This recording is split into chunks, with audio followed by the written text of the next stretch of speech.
Fala galera, tudo bem com vocês? E aí, como é que vocês estão? Vamos lá, vamos continuar nossa leitura bíblica em um ano. É isso aí, hoje estamos fechando a semana de número 22.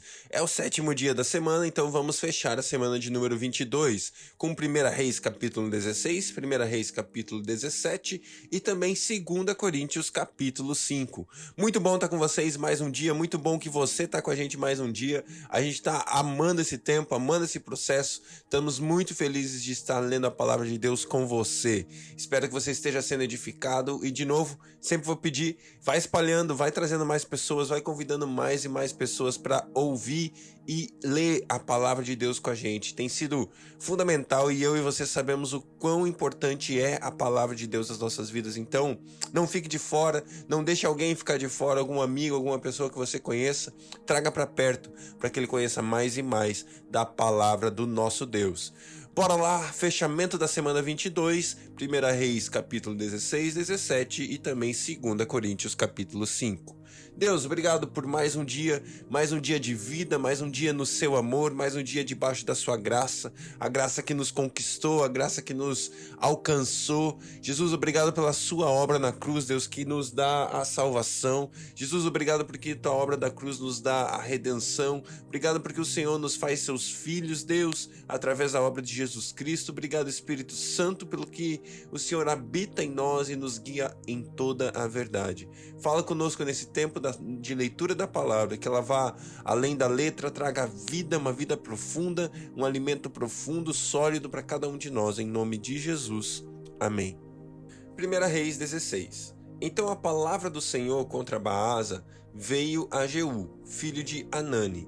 Eu o levantei do pó e o tornei líder de Israel, o meu povo. Mas você andou nos caminhos de Jeroboão e fez o meu povo pecar e provocar a minha ira por causa dos pecados deles.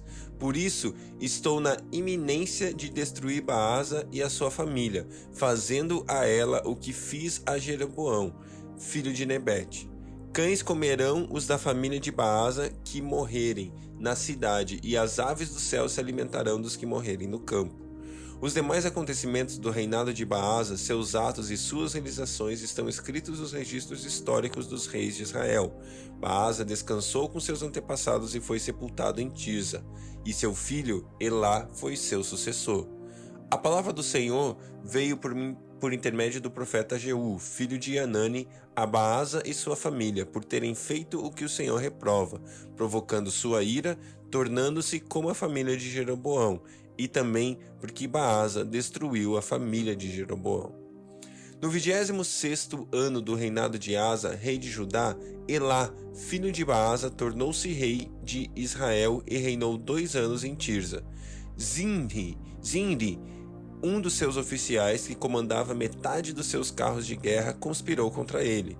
Elá estava em Tirza naquela ocasião, embriagando-se na casa de Arsa, o encarregado do palácio de Tirza.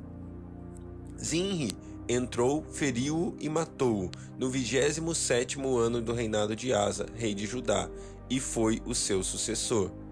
Assim que começou a reinar, logo se assentou no trono, eliminou toda a família de Baasa, não poupou uma só pessoa do sexo masculino, fosse parente, fosse amigo. Assim, Zinri destruiu toda a família de Baasa, de acordo com a palavra do Senhor, que o profeta Jeú dissera a Baasa.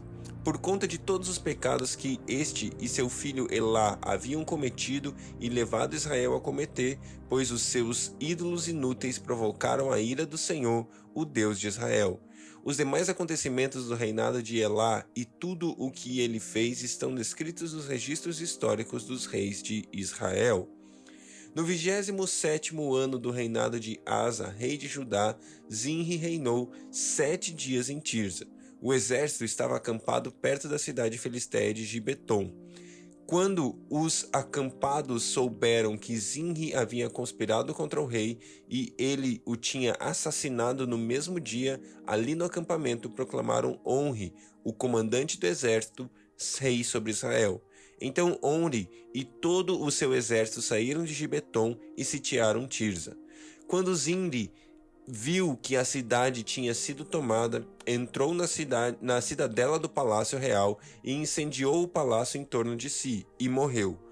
Tudo por causa dos seus pecados que ele havia cometido, fazendo o que o Senhor reprova e andando nos caminhos de Jeroboão e no pecado que ele tinha cometido e levado Israel a cometer. Os demais acontecimentos do reinado de Zimri e a rebelião que liderou estão descritos nos registros históricos dos reis de Israel. Então, o povo de Israel dividiu-se em duas facções. Metade apoiava Tibni, filho de Ginate, para fazê-lo rei, e a outra metade apoiava Omri. Mas os seguidores de Omri revelaram-se mais fortes do que os de Tibni, filho de Ginate, e aconteceu que Tibni morreu e Omri tornou-se rei. No 31º ano do reinado de Asa, rei de Judá, Omri tornou-se rei de Israel e reinou 12 anos, 6 deles em Tirza. Por 70 quilos de prata, ele comprou Semer, a colina de Samaria, onde construiu uma cidade, a qual chamou Samaria, por causa de Semer, o nome antigo do proprietário da colina. Omri, porém, fez o que o Senhor reprova e pecou mais do que todos os que reinaram antes dele. Andou nos caminhos de Jeroboão, filho de Nebate, e no pecado que ele havia levado Israel a cometer. E assim, com seus ídolos inúteis, provocou a ira do Senhor, o Deus de Israel. Os demais acontecimentos do reinado de Omri, seus atos e suas realizações, tudo está escrito nos registros históricos dos reis de Israel. Omri descansou com seus antepassados e foi sepultado em Samaria, e seu filho Acabe foi o seu sucessor. No 38º ano do reinado de Asa, rei de Judá, Acabe, filho de Omri, tornou-se rei de Israel e reinou 22 anos sobre Israel em Samaria. Acabe, filho de Omri, fez o que o Senhor reprova, mais do que qualquer outro antes dele. Ele não apenas achou que não tinha importância cometer os pecados de Jeroboão, filho de Nebate, mas também se casou com Jezabel, filha de Etibaal, rei dos Sidônios, e passou a prestar culto a Baal e a adorá-lo, no templo de Baal que ele mesmo tinha construído em Samaria. Acabe ergueu um altar para Baal, fez também um poste sagrado. Ele provocou a ira do Senhor, o Deus de Israel, mais do que todos os reis de Israel antes dele. Durante seu reinado, Hiel de Betel reconstruiu Jericó, lançou os alicerces à custa da vida do seu filho mais velho, Abirão, instalou as suas portas às custas da vida do filho mais novo, Segubi, e, de acordo com a palavra do Senhor, tinha falado por meio de Josué, filho de Num. 1 Reis, capítulo 17. Ora, Elias de Tisbe, em Gileade, disse a Acabe: Juro pelo nome do Senhor, o Deus de Israel, a quem sirvo, que não cairá orvalho nem chuva nos anos seguintes, exceto mediante a minha palavra. Depois disso veio a palavra do Senhor a Elias: Saia daqui, vá para o leste e esconda-se perto do riacho de Querite, a leste do Jordão. Você beberá do riacho, e dei ordens aos corvos para o alimentarem lá. Ele fez o que o Senhor tinha dito. Foi para o riacho de Querite, a leste do Jordão, e ficou lá. Os corvos lhe traziam pão e carne de manhã e de tarde. Ele bebia a água do riacho.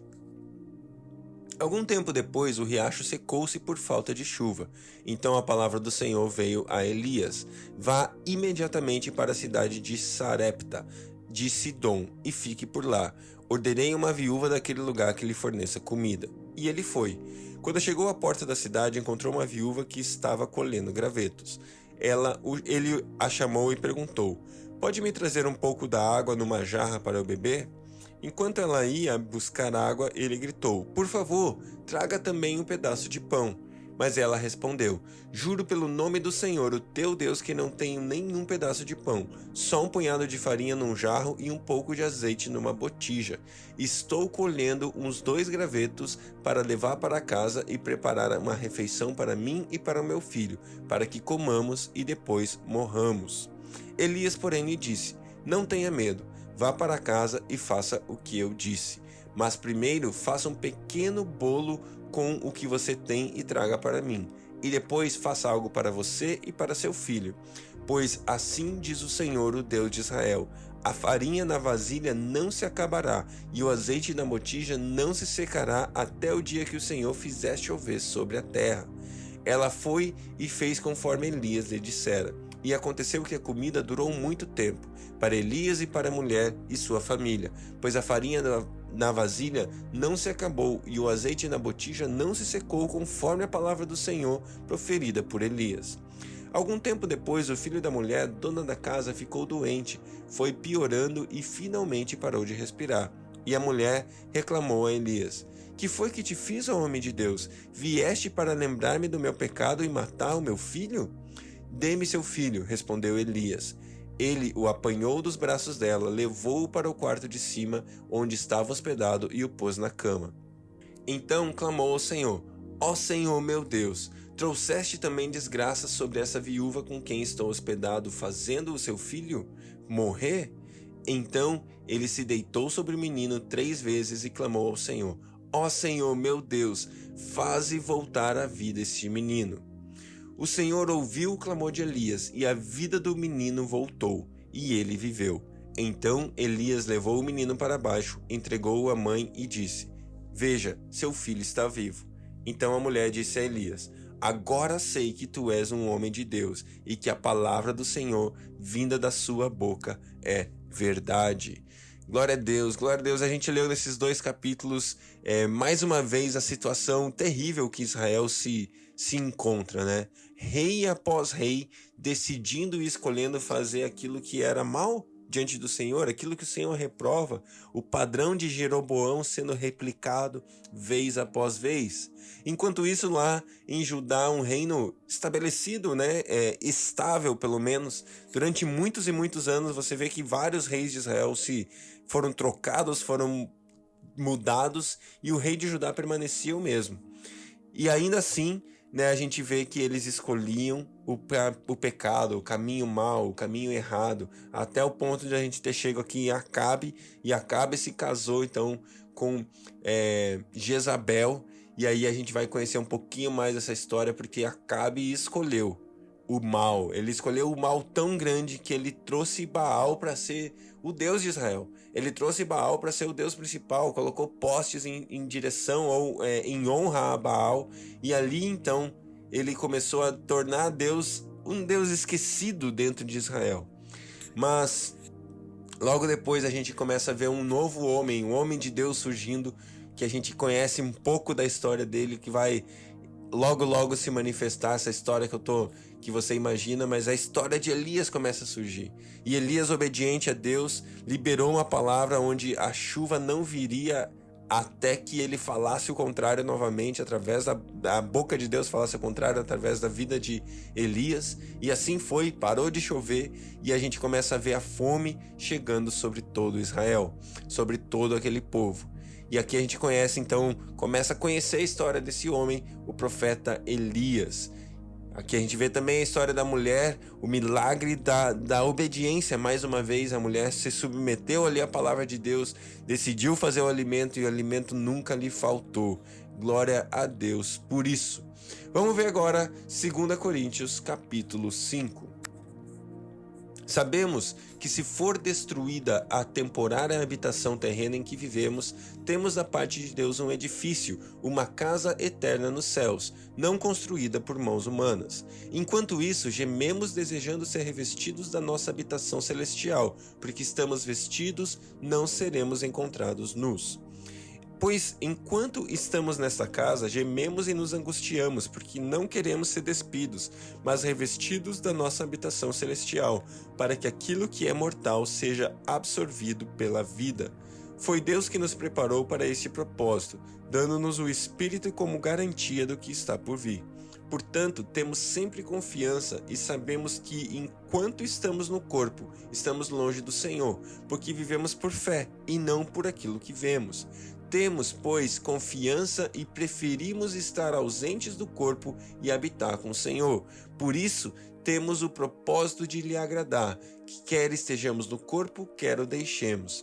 Pois todos nós devemos comparecer diante do tribunal de Cristo, para que cada um receba de acordo com as suas obras praticadas por meio do corpo, quer sejam boas, quer sejam más. Uma vez que conhecemos o temor do Senhor, procuramos persuadir os homens. O que somos está manifesto diante de Deus, e esperamos que esteja manifesto também diante da consciência de vocês. Não estamos tentando novamente recomendar-nos a vocês, porém estamos dando a oportunidade de exultarem em nós, para que tenham o que responder aos que se vangloriam das aparências e não do que está no coração. Se enlouquecemos, é por amor a Deus. Se conservamos o juízo, é por amor a vocês, pois o amor de Cristo nos constrange, porque estamos convencidos de que um morreu por todos, logo todos morreram, e ele morreu por todos para que aqueles que vivam não só vivam mais para si mesmos, mas para aquele que por eles morreu e ressuscitou. De modo que agora em diante a ninguém mais consideremos o do ponto de vista humano, ainda que antes tenhamos considerado Cristo dessa forma, agora já não o consideramos assim. Portanto, se alguém está em Cristo, é nova criação. As coisas antigas já passaram e eis que surgiram coisas novas. Tudo isso provém de Deus, que nos reconciliou consigo mesmo por meio de Cristo e nos deu o ministério da reconciliação, ou seja, que Deus em Cristo estava reconciliando consigo o mundo, não levando em conta os pecados dos homens, e nos confiou a mensagem da reconciliação. Portanto, somos embaixadores de Cristo, como se Deus estivesse fazendo o seu apelo por nosso intermédio. Por amor a Cristo suplicamos, reconciliem-se com Deus. Deus tornou pecado por nós, aquele que não tinha pecado, para que nele nos tornássemos justiça de Deus. Uau, uau, o evangelho inteiro em um capítulo. É lindo esse texto de 2 Coríntios, não é? É impressionante. Aqui a gente vê o poder da morte de Jesus e o poder da ressurreição de Jesus. Porque a morte de Jesus significa a nossa morte. Sabe, aqui a gente entende um pouco do batismo, sabe? Quando a gente se batiza, aquele símbolo do batismo, quando a gente mergulha na água, né? Quando a gente é submerso na água e ressurge, nós estamos sepultando a nós mesmos, ou seja, nós estamos nos identificando com a morte de Jesus. E aí, quando a gente se levanta, a gente está se identificando com a ressurreição de Jesus. Esse é o símbolo do batismo. E é isso que está acontecendo aqui, é isso que Paulo está nos explicando nesse texto. Ele está falando, olha, assim como um morreu, todos morreram. Logo, todos morreram, porque todos morremos no pecado, ou no pecado não, desculpa, na morte de Jesus. Todos nós morremos assim como ele morreu. E assim como ele ressuscitou, nós também vivemos. A nova vida, essa nova criatura que habita em nós, que nós hoje somos, se alguém está em Cristo é uma nova criatura, essa criatura que viveu de novo. Essa criatura que um dia morreu, junto com Cristo, que se identificou com a morte dele e agora vive uma nova vida, uma nova criatura, um novo humano. Deus não considerou os pecados dos homens. Ele eliminou os pecados nossos através da morte de Jesus. E através da morte de Jesus, o Cordeiro de Deus que tira o pecado do mundo, eu e você somos livres do pecado. Nós não precisamos mais pecar. Nós somos totalmente livres e vivemos uma nova vida, uma nova história, um novo padrão, uma nova criação, um novo ser. Agora não mais a imagem adâmica, mas a imagem de Cristo, porque nós vivemos agora conforme ele viveu. É incrível o poder do evangelho. Ele nos restaura ao padrão de Cristo. Cristo aqui se torna a base da criação dessa nova criatura. Essa nova criatura agora não é mais referenciada a Adão, mas é referenciada a Cristo. E eu e você, quando nós encontramos a Jesus, aqueles que estão em Cristo vivem esse novo padrão. Cara, isso é incrível. Esse é o evangelho. Deus estava reconciliando consigo o mundo, não levando em conta os pecados dos homens. Não levando em conta os pecados dos homens. Deus te ama tanto que ele ignorou o seu pecado. Ele colocou todo o seu pecado, todo o pecado do mundo sobre Jesus Cristo. E ele espera que você simplesmente se identifique e fale: Jesus, o que você fez tem validade na minha vida. Jesus, o que você fez? A sua morte eu reconheço. A sua ressurreição eu reconheço. Venha ser o meu Senhor, muda a minha vida. E é isso, nós nos colocamos em Cristo e assim nós vivemos uma vida nova, como uma nova criatura. Que Deus abençoe o seu dia e até amanhã.